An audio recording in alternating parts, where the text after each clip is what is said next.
Programs presented by Shri Guru Ram Rai University, Dehradun, first ICAR accredited university of Uttarakhand.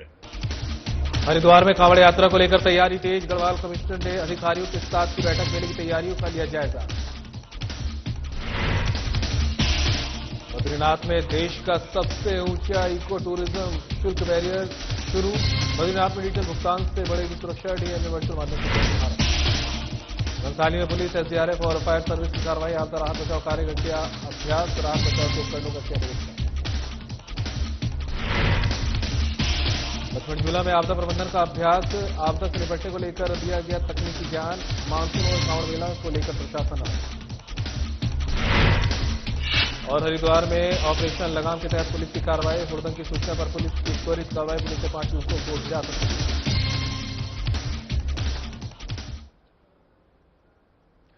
नमस्कार, उत्तराखंड की खबरें लेकर मैं हूं आपके साथ संदीप निरंजन सरकार। खबरों का रुख कर लेते हैं। राष्ट्रपति द्रौपदी मुर्मू पहुंची है जॉली ग्रांट एयरपोर्ट। ये खबर आप तक पहुंचा रहे हैं। राष्ट्रपति का राज्यपाल गुरमीत सिंह और सीएम धामी ने किया स्वागत और अभिनंदन। देहरादून स्थित राष्ट्रपति भवन में करेंगी विश्राम। 3 दिवसीय दौरे के दौरान राष्ट्रपति कई कार्यक्रमों में करेंगी प्रतिभाग। सुरक्षा व्यवस्था चाक चौबंद।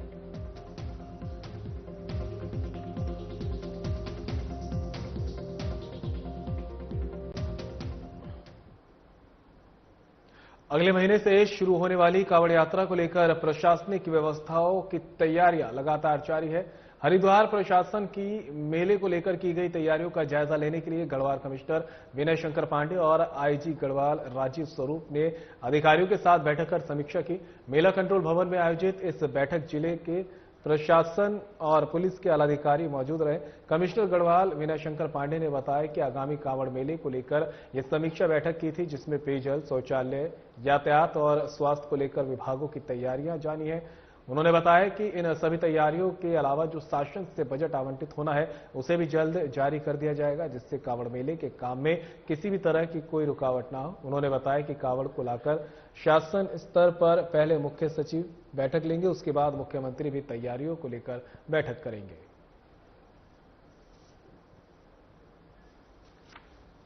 लेकर अभी हम लोगों की एक विस्तृत बैठक हुई है और उसमें आईजी साहब, डीएम साहब, एसएसपी साहब और सभी जिले के वरिष्ठ अधिकारी उपस्थित थे। इनिशियली मैं कह सकता हूं कि प्रिपरेशन इन लोगों ने सब कर रखी है।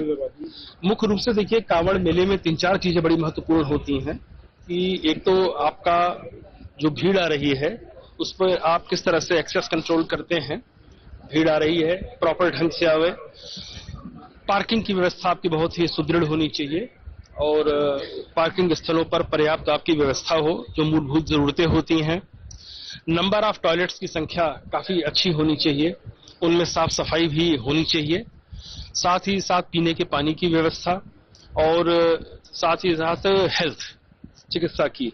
तो जैसे पिछले वर्षों में हुआ है, लगभग 22 अस्थायी चिकित्सालय बनाते हैं। बाकी डिस्ट्रिक्ट लेवल पर जो भी हमारे हॉस्पिटल्स हैं, कुछ बड़े प्राइवेट हॉस्पिटल्स हैं, नर्सिंग होम्स हैं, उसमें भी ये कुछ बेड्स को अपने आरक्षित रखते हैं। तो उसकी भी व्यवस्था जो है फिलहाल मैंने देखा है कि उन्होंने सब तैयारियां कर रखी हैं। बजट की डिमांड यहां से की जा चुकी है और यहां से जाने के बाद जो संबंधित विभागों के जो सचिवगण हैं उनसे भी मैं अनुरोध करूंगा कि नगर विकास से जो धनराशि मिलनी है वो तो मिलनी ही है, इसके अतिरिक्त विभागीय बजट से जो काम होने हैं उसको शीघ्रता से कराया जाए। जल्दी ही संबंध में माननीय मुख्य सचिव स्तर के द्वारा भी एक बैठक ली जाएगी और बहुत संभावित है कि माननीय मुख्यमंत्री जी द्वारा भी इसकी समीक्षा की जाए।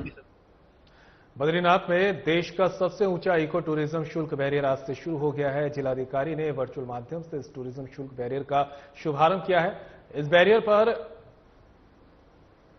अब फास्टैग के माध्यम से वाहन सवार इको शुल्क चुकाएंगे। जनपद चमोली के एसपी सर्वेश पवार ने बताया कि 2025 की 4 धाम यात्रा प्रारंभ होने के बाद पार्क प्लस कंपनी ने मौसम की कड़ी चुनौती के बावजूद इस सिस्टम को स्थापित करने का कार्य किया है। लगभग 15 दिनों के सफलतापूर्वक ट्रायल के बाद अब यह व्यवस्था पूरी तरह से चालू हो गई है। ट्रायल की सफलता के बाद जिलाधिकारी ने वर्चुअल माध्यम से विधिवत रूप से इस इको टूरिज्म शुल्क बैरियर का शुभारंभ किया है। 10,279 फीट की ऊंचाई पर स्थित देश का यह पहला फास्टैग इको पर्यटक बैरियर है।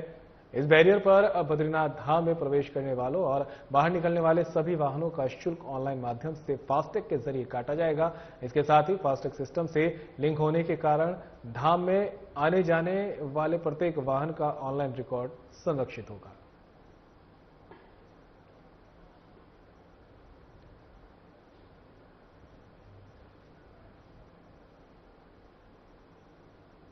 घनसाली पुलिस, एसडीआरएफ और फायर सर्विस द्वारा संयुक्त रूप से मानसून के दृष्टिगत आपदा राहत बचाव कार्य का अभ्यास कर राहत बचाव के उपकरणों का निरीक्षण किया। एसएसपी आयुष अग्रवाल ने मानसून के दृष्टिगत आपदा राहत कार्य बचाव के लिए सभी थाना प्रभारियों को निर्देशित किया है, जिसके अनुपालन में डीएसपी के निर्देशन में और सीओ के निकट पर्यवेक्षक में घनसाली पुलिस, एसडीआरएफ और फायर सर्विस ने संयुक्त रूप से थाना परिसर में आपदा राहत बचाव कार्यों के लिए उपलब्ध उपकरणों का निरीक्षण किया। साथ ही बचाव कार्य की प्रैक्टिस की गई और उपस्थित समस्त अधिकारी और कर्मचारी गणों को उच्चाधिकारी गणों के निर्देशों से अवगत कराया। प्रशिक्षण का उद्देश्य किसी भी आपदा की स्थिति में बल को सतर्क, सशक्त और तैयार रखना है, ताकि आपदा की स्थिति में होने वाली क्षति को कम से कम किया जा सके।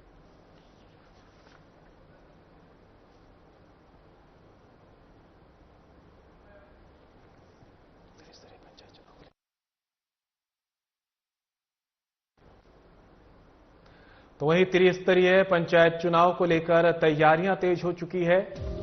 पंचायत चुनावों के लिए अंतिम आरक्षण सूची जारी। चुनाव को लेकर कैबिनेट मंत्री सुबोध उनियाल का बयान आया सामने। आरक्षण सूची को लेकर लगाई गई थी आपत्तियां।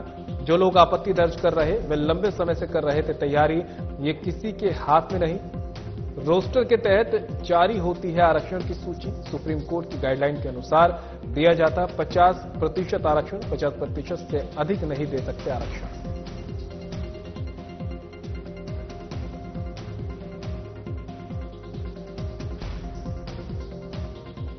रूप से आपत्ति में आएंगी। हर आदमी बेचारा अपने भविष्य को देखते हुए तैयारियां करता है, लेकिन एक जब कोई रोस्टर बन जाता है और उसमें रोस्टर के हिसाब से जब आरक्षण दिया जाता है तो निश्चित रूप से कई लोगों की आशाएं भी टूटती भी हैं और उसके बाद वो लोग आपत्ति करते हैं। आपत्तियां क्योंकि इसमें मुझे लगता नहीं किसी के हाथ में कुछ है, क्योंकि आरोही क्रम में सबसे ज्यादा अनुसूचित जाति जहां पर होगी उस जिले में, उस ब्लॉक में सबसे पहले वो आरक्षित होगा।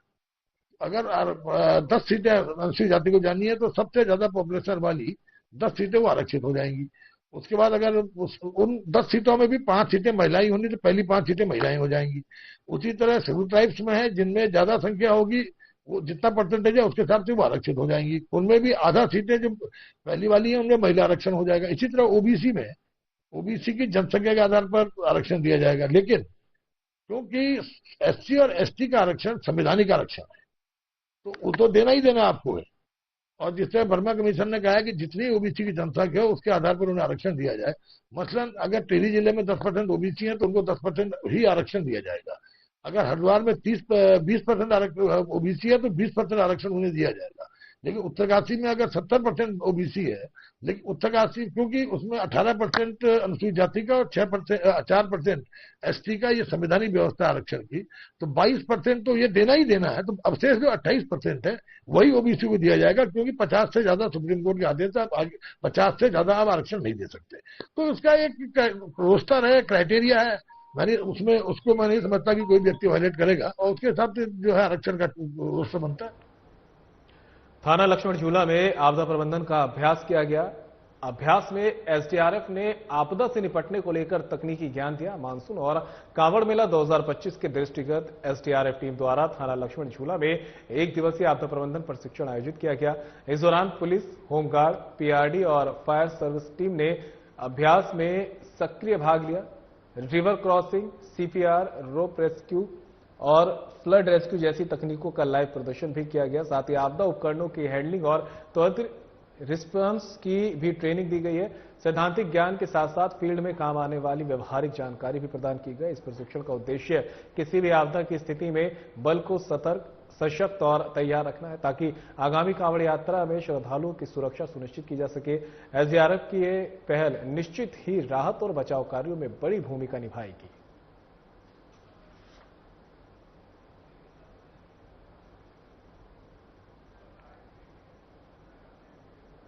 और फिलहाल रुकेंगे ब्रेक के लिए, कहीं मत जाइएगा, जल्द होंगे हाजिर।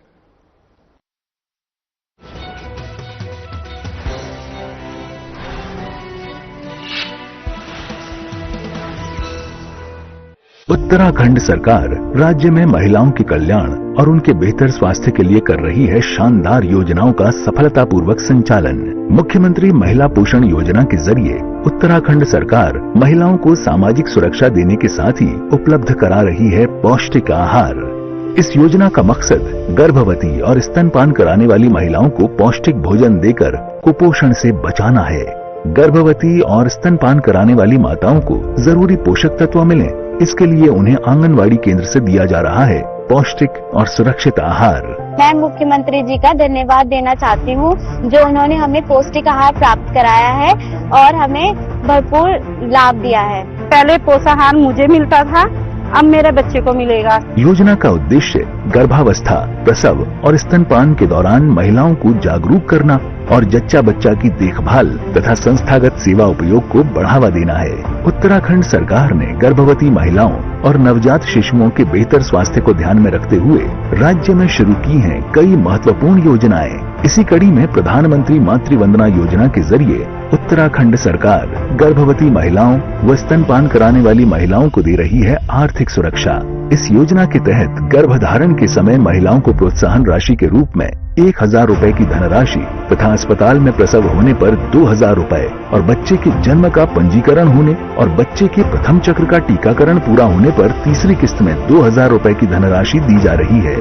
ये धनराशि सीधे गर्भवती महिला के खाते में दी जाती है। जननी सुरक्षा योजना भी उत्तराखंड में महिलाओं के लिए हुई है वरदान साबित। इस योजना के तहत सरकारी अस्पताल में प्रसव कराने वाली गर्भवती महिलाओं को दी जा रही है 1400 रुपए की आर्थिक सहायता। माताओं के साथ शिशुओं की स्वास्थ्य सुरक्षा को भी सुनिश्चित कर रही है उत्तराखंड सरकार। स्वस्थ मातृत्व, सुरक्षित मातृत्व।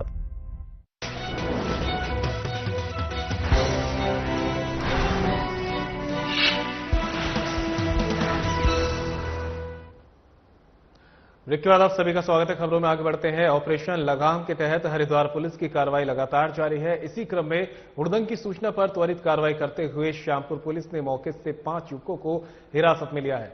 घटना श्यामपुर कांगड़ी क्षेत्र स्थित आर्यन होटल की है, जहां कुछ युवक आपस में जोर जोर से चिल्ला रहे थे और गाली गलौज के साथ लड़ाई झगड़े पर आमादा थे।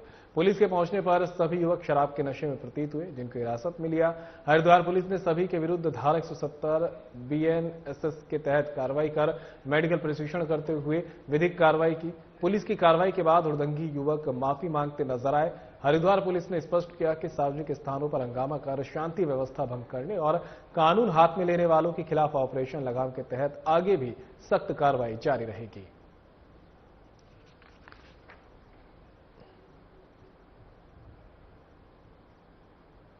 उत्तराखंड सरकार द्वारा संचालित नशा मुक्त उत्तराखंड अभियान के तहत SP रेखा यादव के निर्देशन पर जनपद पिथौरागढ़ पुलिस अवैध मादक पदार्थों के विरुद्ध सतत रूप से प्रभावी कार्रवाई कर रही है, जिसके चलते थानाध्यक्ष कनाली छीना आरती के नेतृत्व में थाना कनाली छीना पुलिस टीम ने ग्राम उम्र क्षेत्र में लगभग 2 नाली भूमि पर की जा रही अवैध मांग की खेती का पता लगाकर उक्त फसल को मौके पर नष्ट किया।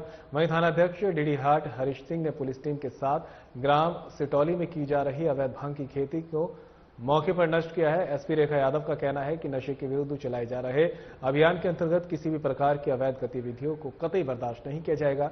नशे के खिलाफ पुलिस की कार्रवाई निरंतर जारी रहेगी। इस दौरान पुलिस ने मानस नेशनल नारकोटिक्स हेल्पलाइन पोर्टल के विषय में जानकारी दी। साथ ही नागरिकों से नारकोटिक्स संबंधी कोई सूचना प्राप्त होने पर मानस हेल्पलाइन के माध्यम से अविलंब दर्ज कराने का अनुरोध किया।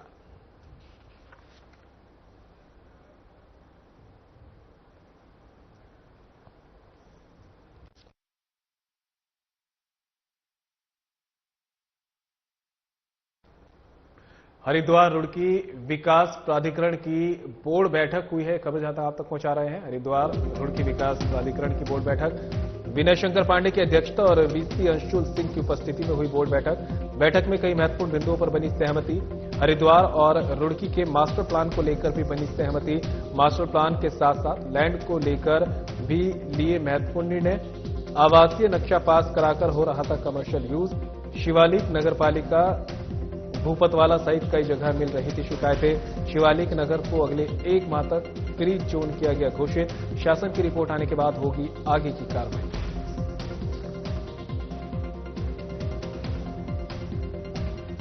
देखिए, आज HRDA की 84वीं बोर्ड बैठक आहूत की गई थी। सभी सदस्यों ने इसमें प्रतिभाग किया है। शासन के भी प्रतिनिधि थे, हमारे चीफ कंट्री टाउन प्लानर, जिलाधिकारी साहब जी। उसमें 3-4 महत्वपूर्ण निर्णय हुए हैं। सबसे पहले तो हम लोगों ने पिछली जो बोर्ड मीटिंग हुई थी उसकी कंप्रेहेंसिव लिखी हुई है, उसको देखा गया है और उसमें मुख्य रूप से जो कटच नाले पर जो निर्माण कार्य चल रहा है उसमें यह अवगत कराया गया कि केवल 62 मीटर का कार्य बाकी रह गया है। उसके लिए निर्देश दिए गए हैं कि उसको तत्काल पूरा करें और प्रयास ये हो कि बरसात के पहले यदि पूरा हो जाए तो काफी अच्छा रहेगा। इसके अतिरिक्त हम लोगों के सामने हरिद्वार का जो मास्टर प्लान है और जो रुड़की का मास्टर प्लान है, दोनों का प्रेजेंटेशन किया गया था और इसको बोर्ड ने अपनी सहमति प्रदान की है।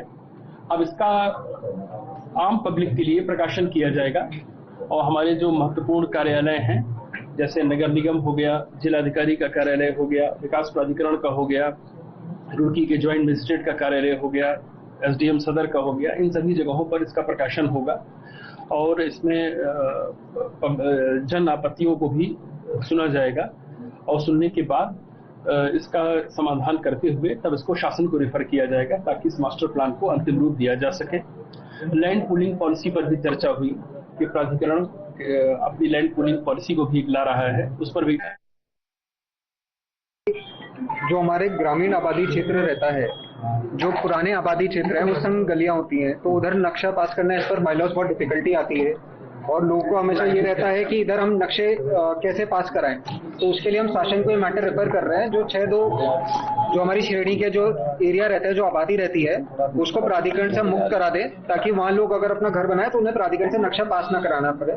अगर वो चाहें अपनी स्वेच्छा से अगर लोन वोन लेना है तो वो आ सकते हैं, लेकिन वैसे उधर कार्रवाई नहीं करी गई। प्रधानमंत्री आवास योजना में जो हमारा विलम्ब से जो लोग पैसे दे पा रहे हैं उनके लिए हम लोगों ने इस बार छूट दी अगली बोर्ड बैठक तक कि अभी उनको हम वो ना करें, क्योंकि ऑलरेडी वो उनको हम लोग एक आर्थिक और दंड नहीं देना चाहते हैं कि सपोज अगर वो टाइमली नहीं पे कर पा रहे तो उन्हें हम और समय दे रहे हैं। इसके साथ साथ मास्टर प्लान हरिद्वार का और रुड़की का जो टाउन प्लानिंग डिपार्टमेंट है वो अभी प्रस्तुतिकरण स्टार्ट कर देगा जुलाई के महीने में। उसके बाद आपत्तियों का सुझाव, जो भी आपत्ति और सुझाव आएंगी उसकी एक कमेटी बना रखी है शासन द्वारा, वो कमेटी उसको रिव्यू करेगी और फिर कैबिनेट को रेफर कर देगी उसके संस्तुति के लिए। इसके साथ साथ लैंड पूलिंग स्कीम, सर ने ऐसे बताया, लैंड पूलिंग स्कीम का नोटिस निकालेंगे। जो आए और अपनी लैंड अगर हमें दे और हम उसे डेवलप कर दें तो वो वाली स्कीम है जिसको आज तक उत्तराखंड में अभी हम बिकॉज ऑफ मेनी रीजंस इसको हम लोग प्रमोट नहीं कर पाए थे, लेकिन अब उम्मीद है कि हम इसको प्रमोट कर पाएंगे। जैसे दिल्ली देहरादून एक्सप्रेस द्वारा कनेक्टिविटी इंप्रूव हो रही है, तो आशा करते हैं कि इसमें हमें प्रस्ताव मिल पाएंगे। तो this is a positive step कि लैंड एक्विजिशन से हम बढ़ के लैंड पूलिंग की तरफ जा रहे हैं।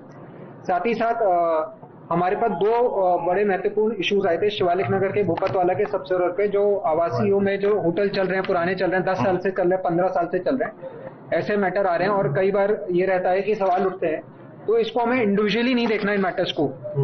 इंडिविजुअली मैटर्स देखने में ये इशू आता है, ज्यादातर आरोप प्रत्यारोप वाली स्थिति आती है। तो इसका पूरा एक सर्वेक्षण और प्रॉपर सर्वे कराया जा रहा है। एक हमने अपनी ही टीम के द्वारा प्रॉपर सर्वे कराया जा रहा है और सारी लिस्ट के हम शासन को भेज रहे हैं। 1 महीने तक वहां कोई भी नक्शे अभी पास। ऋषिकेश के निकट श्यामपुर में एक युवक ने खुद के सिर में गोली मारकर आत्महत्या कर ली है। अपने जन्मदिन के मौके पर खुद को मौत के घाट उतारने वाले युवक ने आत्महत्या क्यों की है, इसका जवाब अभी पुलिस को नहीं मिला है। फिलहाल पुलिस ने पंचनामा भरने के बाद मृतक के शव को कब्जे में लेकर पोस्टमार्टम के लिए भेज दिया है। घटनास्थल से पुलिस ने एक अवैध पिस्तौल और खाली खोखा बरामद कर कब्जे में लिया है। जानकारी के मुताबिक ऋषिकेश के निकट जगत विहार कॉलोनी हट रोड श्यामपुर ऋषिकेश में प्रकाश सिंह परमार उर्फ पम्मी का घर है। बुधवार की रात में अपने घर पर पहुंचा और कमरे में सोने के लिए चला गया। सुबह प्रकाश सिंह ने अपना कमरा नहीं खोला तो घर वालों ने कमरे का दरवाजा खटखटाया। काफी देर तक कोई हलचल नहीं हुई तो पुलिस को सूचना देकर मौके पर बुलाया गया। पुलिस ने दरवाजा तोड़ा तो कमरे के अंदर का मंजर देखकर पुलिस चकित रह गई और घर वालों के होश उड़ गए। प्रकाश सिंह खून से लथपथ बेड पर पड़ा था और उसके पास एक पिस्टल पड़ी थी। जांच में पुलिस ने देखा कि प्रकाश सिंह ने अपनी राइट साइड की कनपट्टी से सिर पर खुद को गोली मारी है। परिजनों ने बताया कि प्रकाश सिंह का गुरुवार को जन्मदिन था और वह जन्मदिन मनाने की तैयारी कर रहे थे। सब इंस्पेक्टर विनेश कुमार ने बताया कि परिजनों की पूछताछ और जांच के बाद अभी तक ये नहीं पता चला है कि आखिरकार प्रकाश सिंह ने खुद को गोली मारकर आत्महत्या क्यों की है। पुलिस ने मामले में जांच और अग्रिम कार्रवाई शुरू कर दी है। फॉरेंसिक की टीम को भी मौके पर बुलाकर कई नमूने जांच के लिए उठाए गए हैं।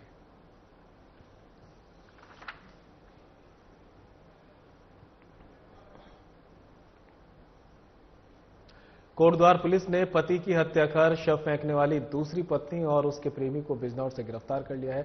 आरोपियों को पुलिस ने न्यायालय में पेश किया, जहां कोर्ट के आदेश पर पुलिस ने आरोपियों को जेल भेज दिया है। मामले का खुलासा पुलिस कप्तान लोकेश्वर सिंह ने किया है।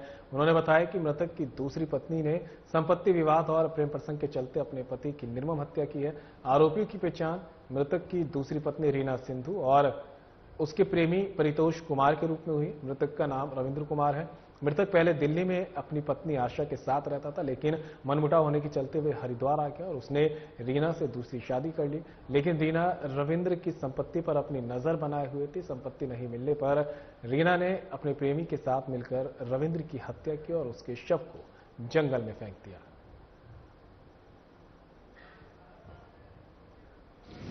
दिनांक 5 जून को दुगड्डा क्षेत्र के अंतर्गत एक व्यक्ति का शव बरामद किया गया था। शिनाख्त करते हुए इस व्यक्ति की पहचान रविंद्र कुमार निवासी बसंत कुंज नई दिल्ली के रूप में की गई। शव बरामद करने के उपरांत इनके परिजनों को इसकी सूचना दी गई और पोस्टमार्टम और पंचनामा की कार्रवाई हमारी पुलिस की टीम के द्वारा की गई। पोस्टमार्टम में ये पाया गया कि उक्त शव पर काफी निशान हैं और कई चोटें भी हैं, जिससे कि ये प्रतीत हो रहा था कि शायद उक्त व्यक्ति का किसी ने मर्डर किया गया है। हमारी कोतवाली पुलिस की टीम के द्वारा धारा 103 BNS अर्थात मर्डर के अंतर्गत मुकदमा पंजीकृत किया गया।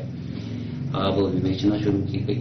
विवेचना में ये तथ्य प्रकाश में आए कि उक्त व्यक्ति के द्वारा दूसरी शादी की गई थी और इस व्यक्ति की जो दूसरी पत्नी थी उनके साथ मनमुटाव के कारण इनकी दूसरी पत्नी व उनके प्रेमी के द्वारा ही इनका मर्डर किया गया है। हमारी टीम के द्वारा विवेचना में जितने भी साक्ष्य हैं उनको एकत्रित किया गया। CCTV व सर्वेलेंस के माध्यम से हम लोगों ने मर्डर के जितने भी एविडेंसेस हैं उनको एकत्रित किया वह हमारी टीम्स के द्वारा इन दोनों अभियुक्तों को गिरफ्तार किया गया है। गिरफ्तारी करने के उपरांत इन दोनों को आज माननीय न्यायालय में पेश किया जा रहा है। खबर पर ज्यादा जानकारी के लिए हमारे सहयोगी दीपक नारंग हमारे साथ जुड़ गए हैं। दीपक, कोटद्वार पुलिस को बड़ी सफलता हाथ लगी है। हत्या की वारदात का खुलासा करते हुए पुलिस ने मृतक की दूसरी पत्नी और उसके प्रेमी को गिरफ्तार किया है। अब आगे क्या कुछ कार्रवाई पुलिस इस मामले में कर रही है? देखिए, कोटद्वार पुलिस की जो है बहुत अच्छी सफलता है, क्योंकि जिस प्रकार से ये मामला सामने आया था इसको खोलने के लिए पुलिस गाड़ी काफी मशक्कत इसमें करती हुई नजर आ रही थी, क्योंकि ये एक प्रकार से ब्लैंक केस था। क्योंकि एक अज्ञात शव मिला था, उसकी पहले पहचान करना और फिर उस मामले को खोलना पुलिस के लिए ये चुनौती था। पुलिस ने कड़ी मशक्कत करी और इसमें बिजनौर उत्तर प्रदेश से जो है आरोपियों को गिरफ्तार किया है, जिसमें मृतक की एक दूसरी पत्नी और साथ में उसका प्रेमी शामिल है। फिलहाल पुलिस ने इनसे पूछताछ करी है और पूछताछ करने के बाद इनको कोर्ट के आदेश पर जेल भेज दिया है। और पूछताछ में जो खुलासा सामने आया है वह बेहद ही चौंकाने वाला है। पता ये चला है कि मृतक वैसे दिल्ली रहता था, लेकिन अपनी पहली पत्नी से अनबन के चलते वो हरिद्वार आकर रहने लगा और यहाँ उसने दूसरी शादी कर ली। और दूसरी पत्नी जो थी वो मृतक की जो संपत्ति थी उस पर अपनी नजर रखती थी और उसका जो है प्रेम प्रसंग दूसरी जगह चल रहा था। तो ऐसे में जो है उसने संपत्ति को पाने के लिए जो है अपने प्रेमी के साथ जो है अपनी पति को जो है धारदार हथियारों से हमला करके पहले मौत के घाट उतार दिया। और पुलिस से बचने के लिए वो लाश को जो है ठिकाने लगाने के लिए जो है कोटद्वार के जंगल पहुंचे और वहां फेंक करके वापस चले गए। लेकिन इस वारदात को करने के बाद शायद आरोपियों ने यही सोचा था कि वो पुलिस की गिरफ्त में नहीं आएंगे, लेकिन आजकल जिस प्रकार से CCTV कैमरे जगह जगह लगे हुए हैं और पुलिस का जो मुखबिर तंत्र है वो जो एक्टिव है, उसकी वजह से पुलिस ने इस सारे मामले को खोलने में सफलता हासिल की है और ये बहुत अच्छा वर्कआउट पुलिस ने किया है। इसके लिए जो है पुलिस टीम को जल्दी ही इनाम मिलने की भी जो है वो संभावना है। फिलहाल अभी इसकी घोषणा नहीं हुई है। पुलिस कप्तान लोकेश्वर सिंह ने बताया है कि ये मामला बहुत ही तेजी का था और इसको खोला गया और इसमें अभी और कड़ियां भी जोड़ी जा रही हैं। यदि इस घटना में किसी और आरोपी के शामिल होने की संभावना होगी तो उसके खिलाफ भी पुलिस जो है वो कड़ी कार्रवाई करेगी। संदीप। बिल्कुल दीपक, तमाम जानकारी के लिए आपका बहुत बहुत शुक्रिया। और फिलहाल इस बुलेटिन में मेरे साथ इतना ही। दीजिए इजाजत। नमस्कार।